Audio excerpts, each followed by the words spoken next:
just so you know where I'm coming from, I'm brother Ian Garrett. I go to church up in Kaipa. And for me, it's a small church. We only run about 60 people on Sundays, and so I didn't really get into Sunday school because it was like I got to choose a ministry and this is what I want to do. I got into Sunday school because somebody needed to teach Sunday school and I was willing to do it. And I'm sure there's some of you that have similar stories. It just needed done. Somebody stepped up and did it. As Brother Uzzle said this morning, the burden for me, the burden for Sunday school, just kind of developed. It's not something that I've wanted to do since I was a little kid. It just kind of developed because it needed to be done, but at this point, it's really nothing else that I want to do. Sunday school is my passion, that's why I'm here. And what I'm talking about today is dealing with a smaller classroom with a wide range of kids. So I run about 10 to 15 kids on an average Sunday morning, but I'll have kids from age 5 to age 15 in this one class. And so because it's so small, and the number of staff that we have on hand to work Sunday school, it's not really practical to split our class up like you would at a bigger church. So even though we don't have bus kids per se, I'm still dealing with visitor kids. I have some kids that weren't raised in church, and so I'm still dealing and trying to effectively work against things like TV and video games where these kids' attention spans are real short. At one point, I think it was last year, somebody got up and mentioned that the average kid today, or the average person, has an attention span that's only about as long as they are old. So a 5-year-old only has about a 5-minute attention span at the max. A 15-year-old is going to have a 15-minute attention span. And these days with video games and cell phones and TV and all that, these attention spans are getting even shorter. So it's becoming a lot harder for us to keep their attention. So what I'm trying to deal with and what I'm working on is keeping the attention of this wide range of kids through a good lesson that can also teach them things. I don't want to have just random chaos for the 5-year-olds where the 15-year-old's not going to get anything out of it. That would be completely pointless. So I'll have some lessons that, for example, what I'm teaching tomorrow is on Gideon, where I can teach a real simple lesson where Gideon had 300 soldiers and they went and fought and won the battle, and it was God's power that did it. And it's a real simple lesson, and the 5-year-olds will get it. But then the 15-year-olds are sitting there bored. And they just have no idea, why am I here? Why do I come to Sunday school? Why do I bother coming to church at all if I'm just going to sit here and be bored? And it's completely pointless. At the same time, if I'm teaching a class to 12 and 13-year-olds, then every 5 minutes, every 2 minutes, the 5-year-old's going, I'm bored, I'm hungry, can we go outside, can we play a game, can we have a snack, whatever it is. They're always wanting something more because they want that changing pace, which is hard to do with a smaller staff in a smaller class. I'm sure some of you know that. So the big thing, this is really where I push the hardest, is object lessons. And this I learned a lot from the Booker. Honestly, everything that I do I learned from lessons just like this. But object lessons work really well, because if I can do an object lesson that teaches a story, then the younger kids will remember the object lesson itself, whereas the older kids will remember the story. So one that I remember from when I was a kid is I had a teacher that taught on Elijah on Mount Carmel. And the way they did it is they took some rocks and they piled up little pebbles or whatever, had little lean army men set them around as the prophets of Baal, and then took what looked to be a bottle of water, poured it out over the altar area, and then just started throwing matches at it. And eventually, as they were telling the story, and eventually one of these matches caught, and the whole thing caught on fire, and it was just really cool. It's an image that stuck in my mind that I didn't really understand the story until I got older. As I heard this lesson, as I heard it preached, as I heard it taught, eventually I started to realize, hey, that was that lesson that I saw when I was 5 and 6 and 7. These are the lessons that I remember growing up, because I remember those visuals. Those are the visuals that caught in my mind. So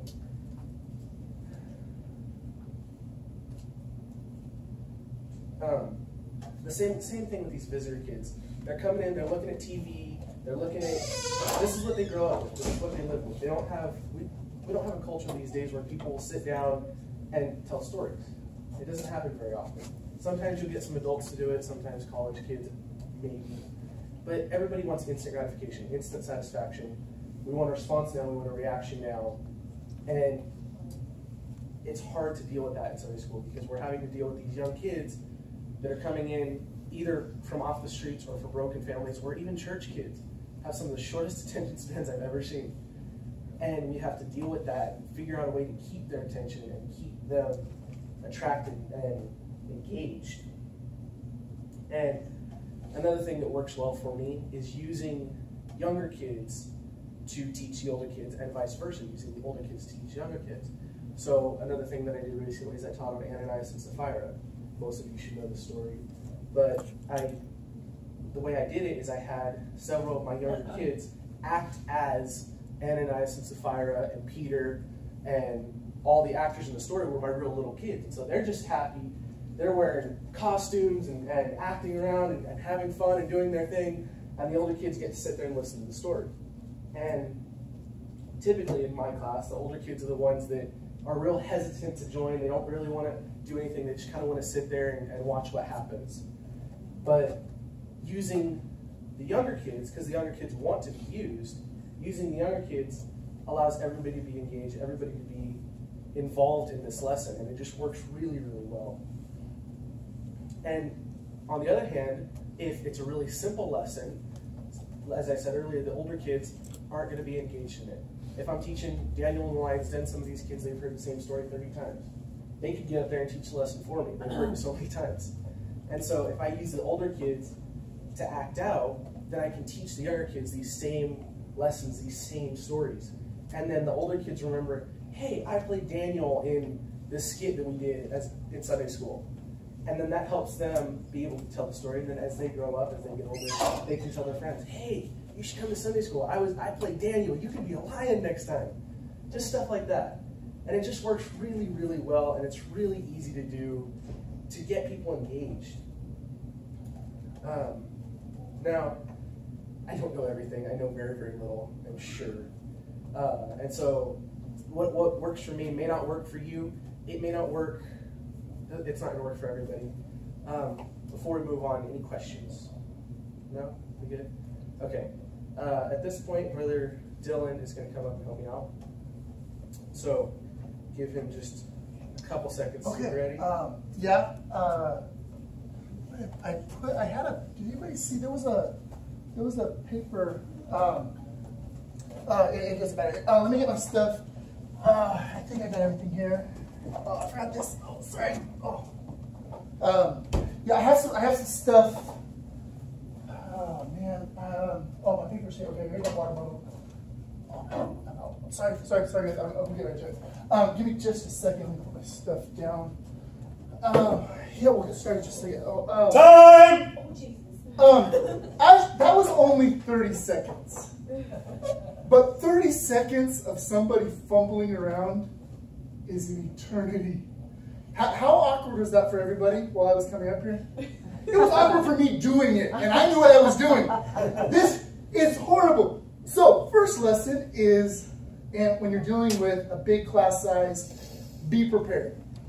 Be prepared. If you're not prepared, if you don't know what you're doing, if you don't know where you're going, 30 seconds, people are gone. Now, everybody teaches different class sizes. For quite a while, we taught a class with about 100 kids or more, ranging from the ages of 5 to 18. Now, if you want to talk about a wide age difference, it's huge. It's tough, and some of the teachers that are here, they know it's very hard to teach to everybody. Number one key, you cannot have dead time. If you have dead time, you're toast. We're going to do something, again, this is going to be awkward. You have your timer again. Set it for 1 minute. Just 1 minute. We good? Time starts now. Please, everybody, if you can, just look at your neighbor. Just look at your neighbor. Don't talk. Don't move. Just look at your neighbor.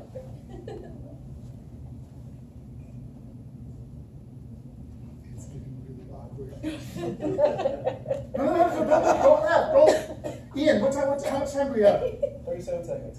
We went 23 seconds, and how many of you guys are ready to this is the worst class ever? You can stop it.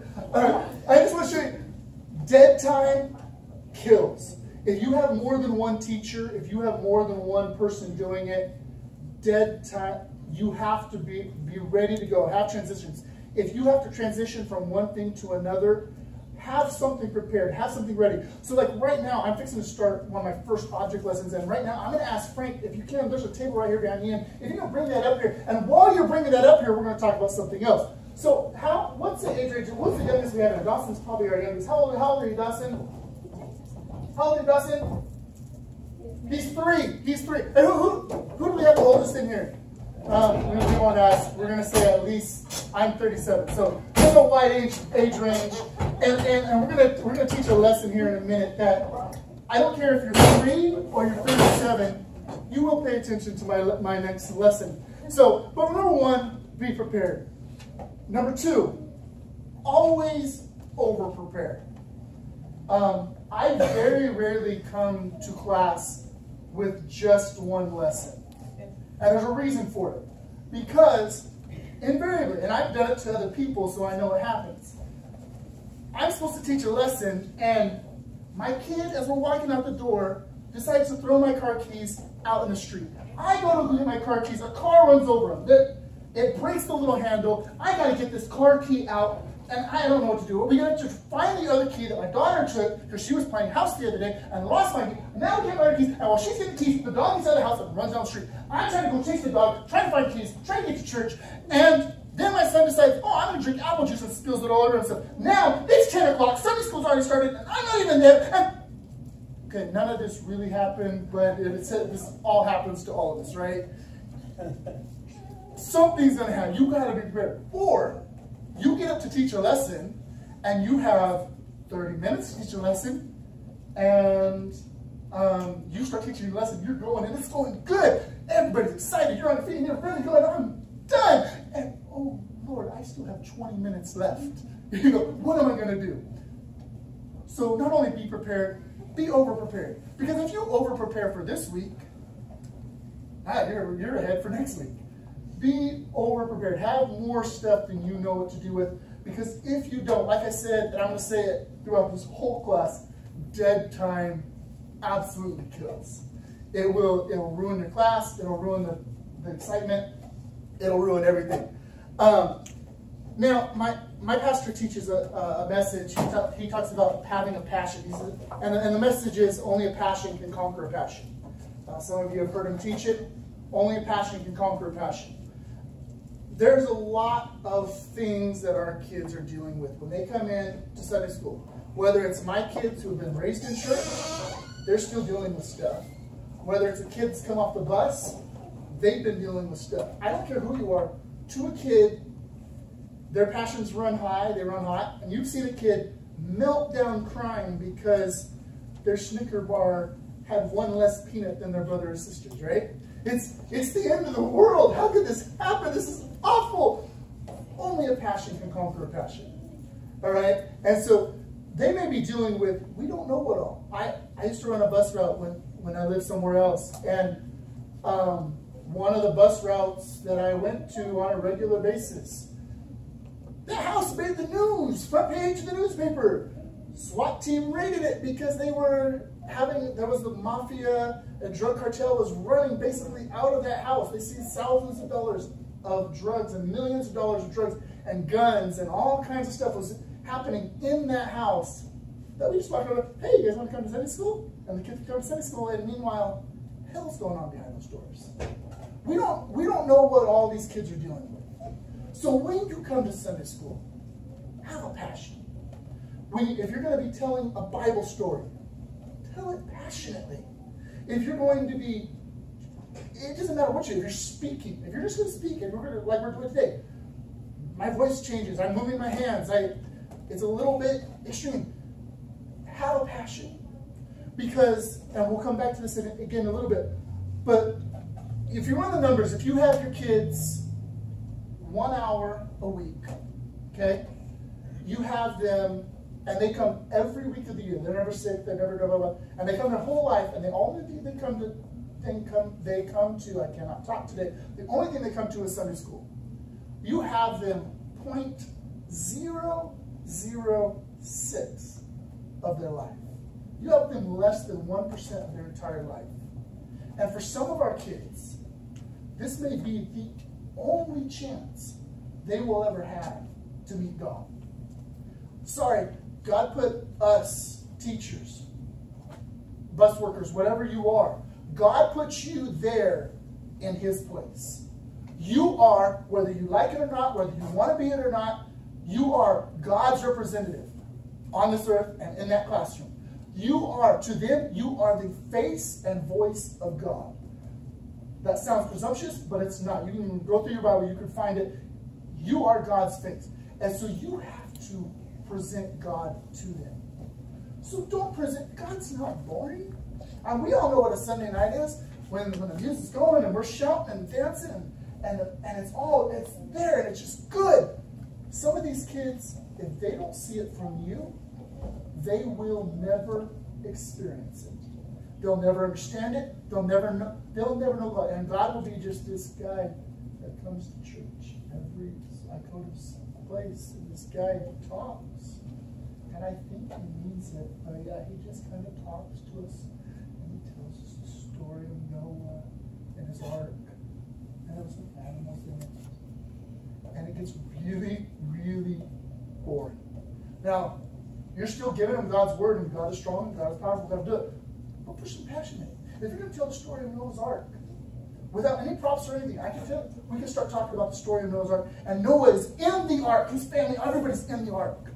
And the Bible says that God shut the door of the ark. God shut it. Noah didn't shut it, his family didn't shut it. God literally shut the door of the ark.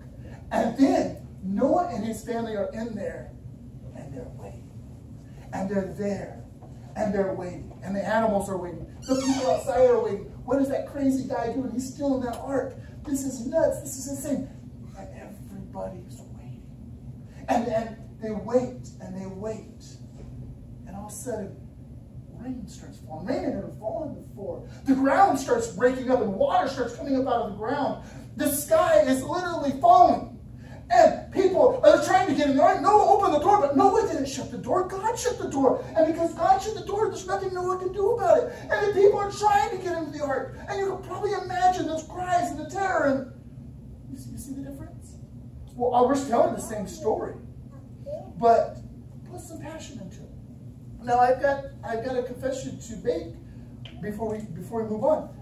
Sunday school was not my priority. I did Sunday school a lot when I was younger, and as I got older, I got into other things in the church, and I was doing other things in the church, and I really wasn't involved in Sunday school. And finally, I got told, hey, you need to go help out Sunday school. My wife told me. She tells me a lot of things, and she's usually right. She's back there. She told me, you need to go help Sunday school. They need help. I'm like, I don't want to teach Sunday school. I don't really teach Sunday school. I just do buses and stuff, but I don't really do Sunday school. No, they need help. Just go in there and be security. Just go in there and keep those kids from climbing on the walls while somebody else tries to teach. That's what I did. So I would go there and, hey, sit down, hey, you sit down, you blah, blah. And pretty soon, one teacher called off sick or something happened, and, hey, Caleb, can you just help us out with this song? Before long, here I am. It's been, I don't know how many years, teaching Sunday school, but it becomes a passion. And you start to realize, like, hey, I'm their own. For some of these kids, I am their only representative to God. As I've said before, I've got to do something. And so it becomes a passion. Well, I am really good at being loud. I've been loud my entire life. For those that have known me most of my life, I have been loud my entire life. Since I was a child, I was loud. My grandmother used to live across the street from the school where I went. And she said I could be in my backyard and still hear your voice clear across because you're so loud. Can you please be quiet? So I'm really good at being loud. And I'm not really shy. I might be shy when you first meet me, but especially in a public setting. Like, I'm not real good at, like, interpersonal communication. If you come and talk to me and I say, hi, how you doing? And I'm not doing, but in front of a crowd, oh, I don't care. I'll talk to anybody. I'll talk to Dillon. That doesn't bother me. But personal interaction is a little harder for me, but I'm not really shy. So that's good. I have 2 good traits for a Sunday school teacher. But I am not creative. I'm really not. Now, I do a lot of creative stuff because there's this amazing invention called Google. And you can Google anything. What do you want to do? What are you going to do next Sunday? If you want to teach about Gideon, you know what I do? I have my turn to teach next Sunday. I get to teach about Gideon. I Google kids things for Gideon because there's about, what, 7 billion people in this world? Somebody's come up with something really cool for Gideon, like Brother Ian had earlier. You want to talk about whatever you want to do. You can find some. You want to do a game. I'm not good at coming up with games. Now, I've done a lot of really cool games in Sunday school. We've had a lot of fun doing games. But I'm not creative. But Google is amazing. Google has all the ideas, and then all I got to do is stand up and be loud. You don't have to do everything yourself. Too many times as teachers, we bog down and we think, oh, I got to do everything all by myself. And then it gets overwhelming. If you have to teach every week, and especially if you're 1 teacher or 2 teachers for the entire classroom, and you got to split up in a whole hour between 2 of you, and you have however many kids you have, I don't care if you have 5 kids, that gets hard. Don't try to do everything yourself. There's a ton of resources out there. Now, God will help you. God will give you inspiration. You'll go to the Dollar Tree, and you'll see some, oh, I could use that. That would be amazing. Or you'll be talking to somebody, and they'll say, oh, well, back in 1974, I did this. And you're like, I can use that. So God will bring that kind of stuff into your life. But use the resources that are out there. Find those people that used to teach Sunday school 40 years ago and have them help you. There's a lot of stuff out there. Now, one of the things we want to try to do, especially when you're teaching a big class, is you want to make the class relatable. Class needs to be relatable. Now, everybody knows what this is. This is a trash can. And in this trash can is trash. This is trash. And I have taught this lesson before. It's really fun for me. It's not so much fun for the audience. And like I said before, be prepared. I'm fixing to do some things, and they're a little bit gross. I didn't do this the first time I taught the lesson. I do have these now. You'll see why in a minute. So, our lesson today, we're going to talk about, you can use this for almost anything. We're talking about trash, but finding things in the trash. Now, guys, I've been up here talking for a while. If you can't tell, my voice is getting a little bit hoarse. I'm getting a little bit thirsty, to be honest. And there's baby corn and spinach. Oh, this is disgusting. There's all kinds of just nastiness in the trash. Oh, there's some noodles. Oh, this is disgusting. And, oh, here we go. Oh, yeah.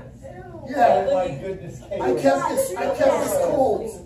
Oh, it smells nasty. It's awful. And the last time I taught this lesson, I had kids running out of my class.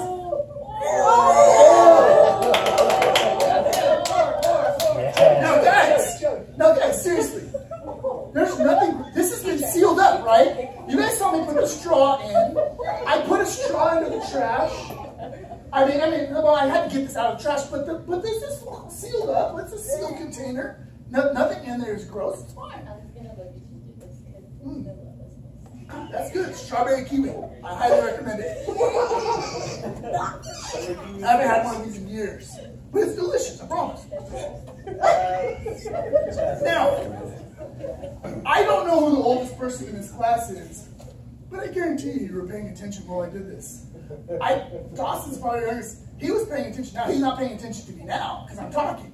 But when I'm digging through the trash and drinking a Kool-Aid out of the trash, that's the absolute worst. Now, a disclaimer, and I don't tell this in my class. Everything in here I took out of my fridge this morning. There's nothing in here that's spoiled or gross. In and of itself, altogether, it's awful, and there's no way I'm gonna like eat the food out of here or anything like that. Well, maybe you know what? There might be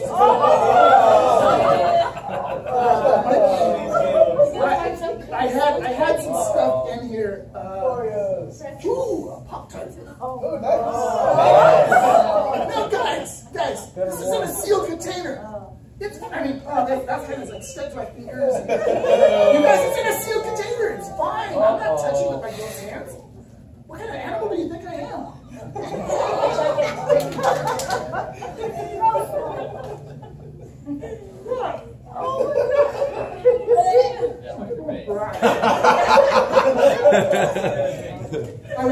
Yeah, I need another drink. Oh, yeah, it's the worst. So dry. So, everything in here is out of my trash. Not my trash. Out of my fridge and out of my cabinet. There's nothing gross other than it smells and it looks disgusting or dangerous in this. But, you know, too many of us, we have all this technology right at our fingertips, right? And it's like, oh, I can go to this site. I mean, there's not everything at that site is good, but there's some good stuff there. Or if you want to talk about Hollywood or you want to talk about friend groups, hey, you know, those guys aren't so bad. I mean, they do some things that just aren't right. They're not, well, they kind of do this kind of one thing that our pastor preaches against. But they're not that bad, right? You're digging in the trash for your friends. You're digging in the trash for your technology. You're digging in the trash for your entertainment. And maybe what you're doing isn't so bad. It's not really bad. I mean, there's no Bible against it, maybe. But where are you getting your stuff from? And you guys see where you can take this lesson, right? You can take this lesson, as gross as it is and as disgusting as it is and everything else. You can take this lesson, and there's a whole bunch of places you can apply it to, right? And furthermore, there's nobody in this class that is going to forget this lesson. You might forget one of the other lessons that you've heard today. You're not forgetting this. This is stuck in your head. I'm sorry. It's there. It's going to come back and make you shudder when you... they maybe teach this after lunch. So, but you guys can see where this goes, right? You've got to be relatable. And so, yeah, if I'm just going to come up here and talk to a group of kids, and you guys, you've been going on your phones, and you've been looking at this, and you've been looking at that, and come on, what are you guys doing? That's disgusting. You're doing horrible things. You can't do that because there's all this filth, and there's all this. Well, you might get a kid to listen to you. You might get somebody to understand what you're doing. They're not going to remember. You're going to walk out of your class and forget everything you just said. You do this, they're going to remember. We've done other ones, and I wouldn't do this to you guys, and I wouldn't do it to myself again. It was horrible, but it was memorable. We took a blender. Now, you remember this lesson, don't you? Yes. Now, these guys were in my Sunday school class. They all remember this lesson. I taught that lesson over a year ago. They still remember it. Who remembers what you taught 6 weeks ago? It's hard. It's hard. And I don't say that to like put you down or anything. But I'm just saying, you do something very memorable. Now, what was my lesson about? Do you remember? Yeah, it was about, so you could put bad things in your life, or you could put good things in your life. Right. You're talking about things that you can put in your life. And they were all, I didn't come up with this lesson. Google is amazing. As I've said, and I'm going to say it forever. Google is amazing. Google had this lesson. And I just took it and ran with it. But you take some stuff and you put it in a blender. And the first thing you put in there is some milk. Just regular old milk. And it represents how you're clean and you have all these good things in your milk. But here's a fun fact. If you guys ever want to make milk look like it's all curdled and old and about 50 years old, you take milk and you pour Red Bull into it. And it will actually make the milk start to solidify. And it looks yellow and disgusting. It actually doesn't taste bad. It doesn't make it bad. but it looks like it's been sitting there for 3 months. It's amazing. Try it out. Go home, try it out. It's amazing. It looks great. Okay? But we took this and then did this, and then we added just a little bit of bitterness, which was a little bit of vinegar. And then we added a little bit of hatred, which was something else. And then we added, well, sardines were at the end when we got really bitter at our pastor. And we added all that in, and then we let our life just start going, and we blended it all up. And it looked awful. And then, but the Bible teaches that we will reap what we sow. And so we sowed all these things. Well, we've got to reap it. And so we poured it into a glass, and it looked the worst thing in the world. And we poured it into the glass, and it's a big classroom. The classroom's, I don't know, it's a big class. The entire class could smell it. It was awful. It was horrible. And then, because I had made this life, I had to live it, and I drank it. It wasn't good, but it was about, it was a not good, like, shrimp cocktail kind of taste. It wasn't as bad as you think. So you can do all these things, and they're gross and they're disgusting. But Paul said, I will be whatever I have to be, basically. I'm paraphrasing, obviously. He said, I will become to all men. Whatever they need me to be, that's what I'm going to be. I don't want to stick my hands in a bag of trash. That's not how I wasn't excited that I had to do this lesson. The last time I did this lesson, it ruined yogurt for me. I haven't eaten yogurt in like almost a year. It just doesn't take, you can still smell it. You know? But if that's what I gotta do to affect a kid's life, if that's what I gotta do to reach somebody and teach them a very valuable and super important lesson, then that's what I gotta do. It's not what I want necessarily. I don't want to get up here and act like a fool. I don't want to get up here and be the dancing monkey but I'm trying everything I'm doing. I'm not doing it for my own entertainment. I'm doing it to point them towards Christ. But everything we do games, we do puppets, we do skits, we do everything that we've done is to point these kids towards Christ. And when you're dealing with a large age group, at a large age gap, you're going to have issues. It's going to be hard to keep everybody's attention if all you're doing is talking. So you've got to do whatever it takes to bring those kids in. Now, here's another little lesson. I like doing lessons with eggs. This is not the lesson they're thinking of. This is not the lesson they're thinking of. The lesson they're thinking of, if you want to find it, I think it's on the website, or it was Apostolic, Apostolic Sunday School. You can go on there, and somebody did record me doing this lesson. It was a lesson that we're teaching the importance of not losing your temper and not being angry and not being a fool. Because when you get angry, you look stupid. There's the whole saying, you have egg on your face, right? You know that whole saying? So we played a game called Egg Roulette. Yes, Egg Roulette. I thought about doing that here, but it's so messy and I didn't want to ruin their church. So you gotta either do it outside or do it, put lots of things down. But I encourage you to do it because it's a great lesson. They still remember it, and that was almost 2 years ago that I did that lesson. It's been a long time. But with that lesson, what we did is we took a carton of eggs, and I had a carton of eggs with 3 were hard-boiled, and the rest weren't. And I had set this up ahead of time with the guy in my class. There was a teacher in my class. Sorry, guys, that wasn't set up.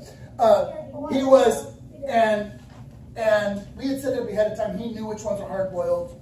And I got up in front of the class, and I said, we're going to play a game. They didn't know I was teaching a lesson. I didn't come up and say, no, for the next lesson. We're going to play a game, and it's going to be great. And I'm the greatest at this game. This game is the best game you've ever played, and all this kind of stuff. And I had never lost at this game, which is true because I had never played it before. But I told her I had never lost at this game. This game is amazing. I am so good at this game, I've never lost. It's called Egg Roulette. And what you do is you take an egg, and on the count of 3, you smash it on your head. So, if you smash a hard-boiled egg on your head, it doesn't do anything unless you do it like pointing in towards your head, and then it'll hurt really bad. So you smash it sideways. Pro tip. Don't ask me how I know. I did find out the hard way. To my forehead. practice at home before you do things, by the way. That's part of being prepared. And so we take these eggs and we on the count of 3, we smash them on our head, and his egg does nothing to him, and mine runs down my face. Ew. Oh, he got lucky. He got lucky, and I'm hamming it up. And we do another one, and he gets lucky again. And I'm going to lose my mind. And we do the last one, the final one, and I'm screaming at this point. The kids are howling. I'm the fool. And we do it again, and the third one runs down my face. And I'm so angry. I start grabbing eggs and just smashing them on my head. And there's eggs everywhere. To this day, you can probably still find egg remnants in the Fellowship Hall. It was amazing. But when you lose your temper, you look foolish. And the Bible says, be angry, but sin not. And so you're teaching a life lesson that applies to our youngest, all the way to our oldest, that nobody's looking away from. Johnny's not poking his neighbor in the ear. Susie's not talking to Emily. Everybody's paying attention. Because you're dealing with such a large age group, you've got to do something that keeps everybody together. So you've got to do whatever it takes to get that done. Now we've done other. Now, so this one we have a couple eggs here. And one of these is a raw egg. The other one is empty. Now, how are you going to know just by looking at them which one's which? Well, you could spin on that would, but just by looking, how can you tell which one's which? You can't tell which egg is which. Can you tell which one's which? I can show you. We're juggling, we're moving them. I can switch it back and forth. Now, as some people saw when I picked it up, this is actually the empty egg. It had a hole in it. My wife cleared it out. It took her a long time to do, but God bless her, she's a good woman. Cleared the egg out. And so this egg, and so when we talk about how can we use this lesson? Can anybody tell me, what can we use this lesson for? Any ideas? Being filled with the Holy Ghost. Being filled with the Holy Ghost. Well, the Bible, go ahead, give me a listen. God can empty you out. That might work, but how are we going to know? There's a lot of people that say they believe in God. There's a lot of people that go to church. There's a lot of people that say, hey, I'm a Christian just like you are. And they may look just like you. You can't tell a difference from the outside. I can't tell whether you're a Christian or not. I can't tell what's going to happen. So it's not my job to tell you you're going to heaven or you're going to hell. All I can do is say, hey, this is what the Bible says, and I go by that. But at the end of the day,